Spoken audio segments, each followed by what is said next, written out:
الحمد للہ رب العالمین والصلاة والسلام علی نبینا محمد صلی اللہ علیہ وسلم وعلی آلہ واصحابہ اجمعین ومن تبعہم بإحسان الی یوم الدین واشہد ان لا الہ الا اللہ وحدہ لا شریک لہ واشہد ان محمدا عبدہ ورسولہ۔ معزز سامعین کرام، فضائل صحابہ رضی اللہ تعالیٰ عنہم اجمعین پر مشتمل دروس جاری ہیں۔ آج کے درس میں مسلم شریف کی ایک حدیث سے ابتدا ہو رہی ہے۔ حضرت ابو موسیٰ رضی اللہ تعالیٰ عنہ سے روایت ہے کہ رسول اکرم صلی اللہ علیہ وآلہ وسلم نے فرمایا: النجوم امنة للسماء فإذا ذهبت النجوم أتى السماء بما توعد وأنا أمنة لأصحابي فإذا ذهبت أتى أصحابي ما يوعدون وأصحابي أمنة لأمتي فإذا ذهب أصحابي أتى أمتي ما يوعدون۔ ستارے آسمان کے لیے امان ہیں، لہذا جب ستارے جھڑ جائیں گے تو آسمان بھی نہیں رہے گا جیسا کہ اس سے وعدہ کیا گیا ہے، اور میں اپنے صحابہ کے لیے امان ہوں، لہذا جب میں فوت ہو جاؤں گا تو میرے صحابہ پر وہ وقت آ جائے گا جس کا ان سے وعدہ کیا گیا ہے، اور میرے صحابہ رضی اللہ عنہم میری امت کے لیے امان ہیں، لہذا جب میرے صحابہ رضی اللہ عنہم ختم ہو جائیں گے تو میری امت پر وہ چیز نازل ہو جائے گی جس کا اس سے وعدہ کیا گیا ہے۔ مسلم شریف کی 2531 نمبر کی حدیث ہے۔ امام نووی رحمہ اللہ اس حدیث کی شرح میں لکھتے ہیں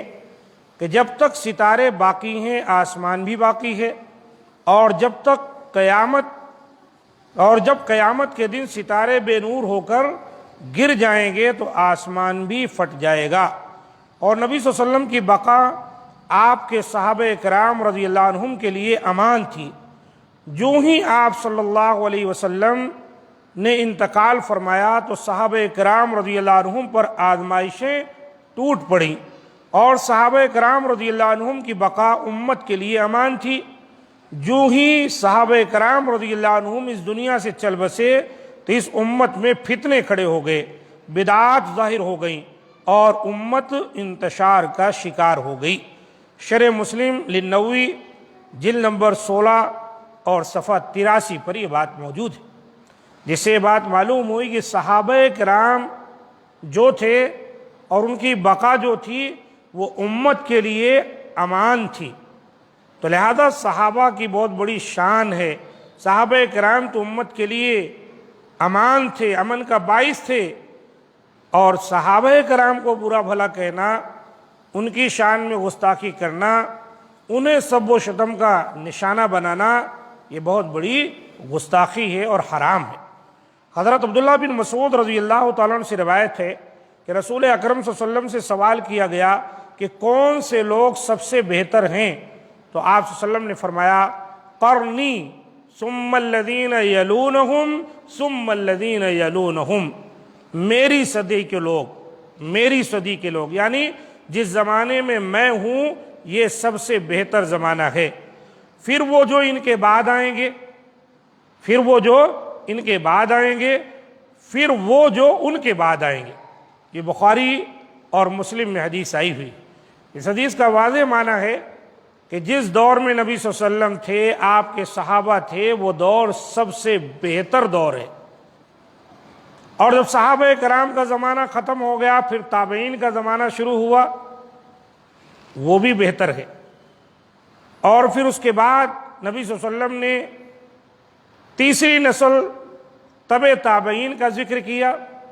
یا آپ اور آپ کے صحابہ اور تابعین، یہ تین، بہرکیف نبی صلی اللہ علیہ وسلم نے یہ تین یا زیادہ سے زیادہ 4، اس طرح نبی صلی اللہ علیہ وسلم نے ان زمانوں کو سب سے بہترین زمانہ قرار دیا۔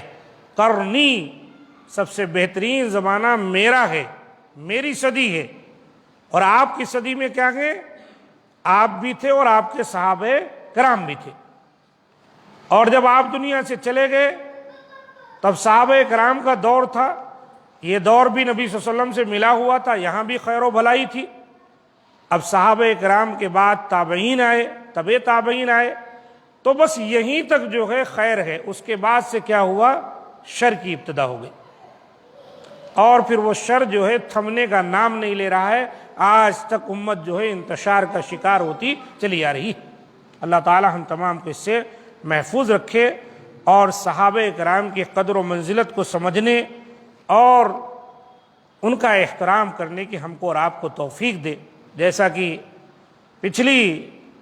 جو حدیث بیان ہوئی اس کے اندر اللہ کے رسول کا صاف فرمان کیا ہے؟ لا تسبوا اصحابی، میرے صحابہ کو برا بھلا مت کہو۔ فوالذی نفسی بیدہ، اس ذات کی قسم جس کے ہاتھ میں میری جان ہے، لو ان احدکم انفق مثل احد ذہبا، اگر تم میں کا کوئی احد پہاڑ کے برابر سونا خرچ کرے، احد پہاڑ کے برابر سونا صدقہ و خیرات کرے، ما بلغ مد احدہم ولا نصیفہ، تو میرے صحابہ کرام ایک مد یا آدھا مد جو بھی خرچ کیے ہیں، جس کا معنی ہوتا ہے کہ آدھا کلو پاؤ جو خرچ کیے ہیں اس کے برابر تمہارا یہ سونے کا پہاڑ بھی نہیں ہو سکتا۔ جب صحابہ کا اتنا اونچا مقام ہے تو ہم کو اور آپ کو چاہیے صحابہ کرام کو سیکھیں، صحابہ کا زمانہ جانیں اور ان کی قربانیاں سمجھیں، ان کے اعمال کو دیکھیں، وہ بھی ہمارے لیے حجت ہیں، وہ بھی ہمارے لیے دلیل ہیں، ان کے واقعات خود بھی پڑھیں، اپنے بچوں کو سکھائیں۔ انشاءاللہ اس طرح سے ہم صحیح طور پر اپنے بچوں کی تعلیم کر سکیں گے،